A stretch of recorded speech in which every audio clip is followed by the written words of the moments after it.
What if I told you that we are standing on the verge of new renaissance? Not as a metaphor, not as wishful thinking, but as something that can be traced, measured, and compared across history. Welcome to my channel, Astrobabushka. It's Irina. I'm a Vedic astrologer. I apply ancient, more than 3,000 years old knowledge to modern times. Now, what if I told you that European Renaissance, Romantic Revival, and American Renaissance, and also Modernism all align with the same underlying condition, and that this condition is returning again in the early 2030s. Most people imagine renaissances as periods of harmony. They picture flourishing art, confident thinkers, and societies that somehow know where they are going. That picture is almost entirely a retrospective illusion. When a renaissance is actually happening, it does not feel like renewal. It feels like collapse. Literacy falters before it stabilizes. Institutions weakens before new one form. Authority loses coherence. Old knowledge stops working. New ideas appear fragmented, extreme, or even dangerous. People living through these periods usually believe culture is dying. And in a sense, they are right. Something is dying. But it is not culture itself. It is the form culture has outgrown. What we later call a renaissance almost always begins as a crisis of meaning. This was true for the European Renaissance, which followed plague, demographic collapse, and the breakdown of medieval institutions. It was true of the Romantic Revival, which unfolded amid revolution, industrial disruption, and the discrediting of Enlightenment certainty. It was true of the American Renaissance, which emerged during political fracture and ended in civil war. And it was true for modernism, which rose from the wreckage of mechanized slaughter and cultural disillusionment. In every case, the people inside the moment did not say, "We are entering a golden age." They said, "Something has gone terribly wrong." Now, here is where this becomes interesting. When you strip away the names, the movements, and the ideologies, and you look at only one, at timing, a pattern appears, a pattern that repeats too often to ignore. All of these renaissances cluster around the same astronomical condition: Uranus operating outside the sun's regulatory limits, what astronomers call Uranus out of bounds. This is not Uranus in a sign, it is not an aspect, it's not Uranus being retrograde or direct. It's Uranus exceeding the sun's maximum declination, moving beyond the range that governs the visible order of the solar system. Symbolically and historically, this distinction matters.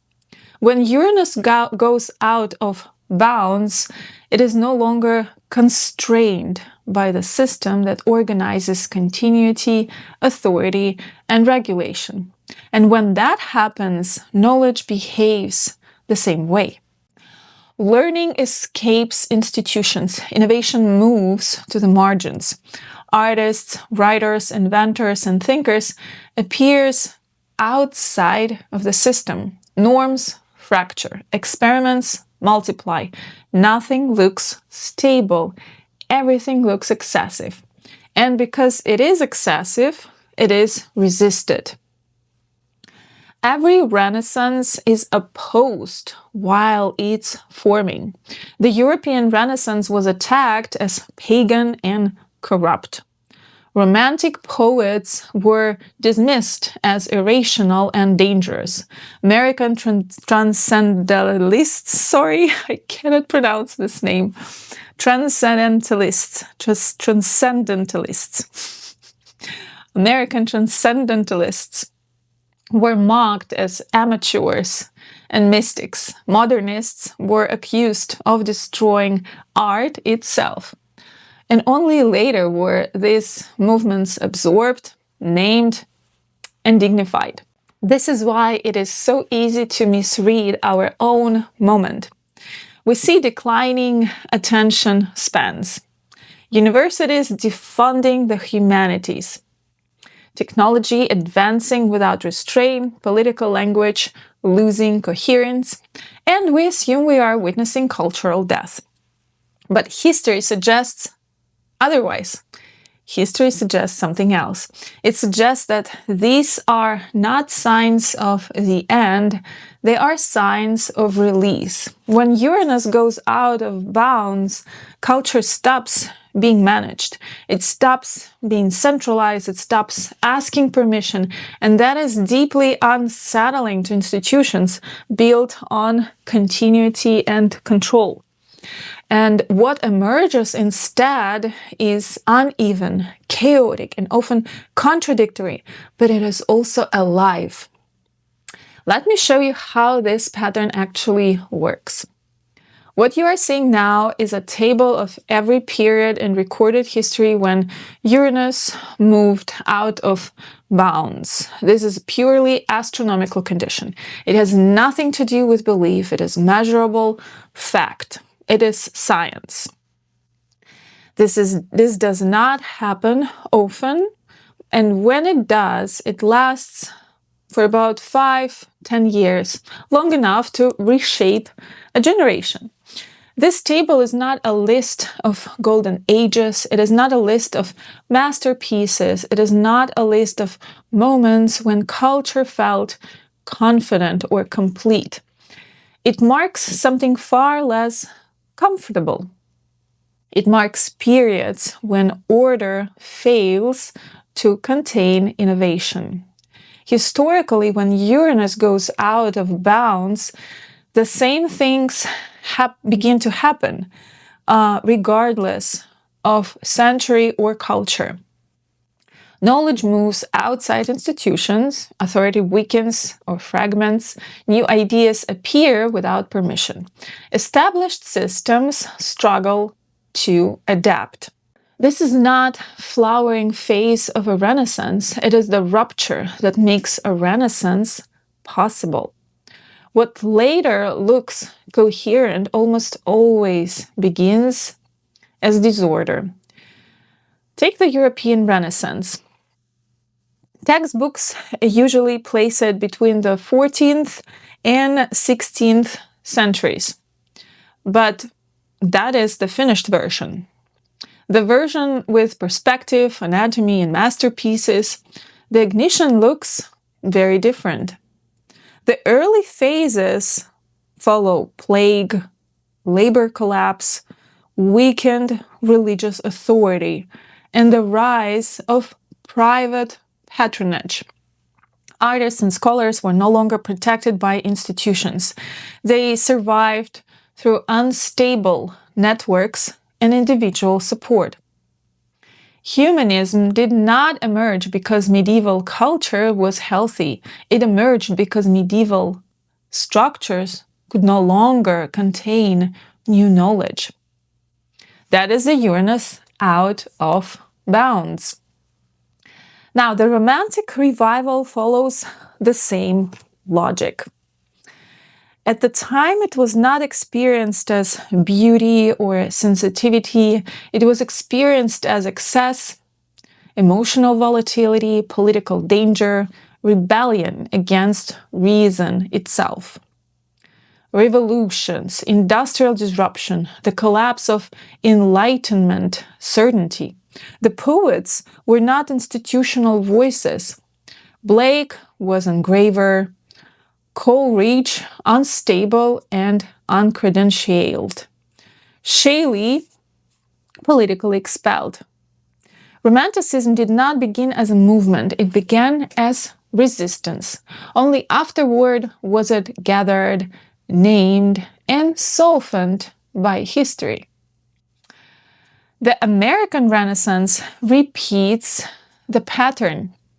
Usually dated from the 1830s through the Civil War, it emerges during political fracture, moral crisis, and rapid expansion. What unites Emerson, Thoreau, Hawthorne, Millwall, Whitman, and Dickinson is not style, it is position. They were not operating from universities. They were not embedded in established institutions. They were readers and writers working in isolation or small circles. The American Renaissance ended in war. That does not invalidate it, it explains it. Cultural renewal often cannot be contained without conflict. And then there is modernism. Modernism did not begin with clarity. It began with disorientation, mechanized war, mass death, the collapse of inherited narratives. Once again, Uranus goes out of bounds. Art fragments, language breaks, time becomes unstable. Reality itself is questioned. Many people living through this period believed culture has been destroyed. Only in hindsight did it come to be understood as innovation. Across all of these moments, the same pattern repeats. Loss of trust in authority, migration of knowledge to the margins, experimental forms that look chaotic, institutional resistance, and only later, consolidation. This is why renaissances are almost never recognized in real time, because they do not feel like renewal. They feel like breakdowns. Now, consider the early 2030s. Uranus will again move out of bounds. History does not tell us what must happen, but it does tell us what to watch for. Periods like this are marked by declining institutional legitimacy, by learning that moves outside of credentiated systems, by new tools that reshape perception faster than ethics can respond, by creators emerging from the margins rather than the center. It is important to say this clearly. Uranus out of bounds has not always coincided with fully formed named Renaissance. In some periods, it functioned instead as a transitional phase, a loosening, a disruption, a necessary step that prepared the ground for something that matured later, sometimes decades afterward. Not every out-of-bounds period produces masterpieces. Some produce fragments. Some produce experiments that fail. Some produce ideas that are suppressed, forgotten, or only recognized much later. But across history, these periods consistently serve as stepping stones. They break structures that have become too rigid. They release knowledge that has been contained too tightly. They allow forms to be tested that could not exist under stable conditions. What later looks like a renaissance often required an earlier phase that looked unproductive, chaotic, or even destructive at the time. And that distinction matters, because it reminds us that instability is not the same as failure. A renaissance is not a moment of harmony. It is a moment when old forms can no longer hold what is trying to be born. Uranus out of bounds does not guarantee greatness. It guarantees pressure, experimentation, and rapid change. History suggests that these transitional phases are not the opposite of cultural renewal. They are often the condition that makes it possible. Whether we recognize that process or resist it remains the only open question. Some people even can use it. Show me some love. Please hit like, subscribe. My free astrological calendar for 2026 is available by filling out the form down below in the description. I'm finalizing my book on eclipses up until 2030. Thank you for watching. Thank you for being here. And I will see you in the next video. Bye.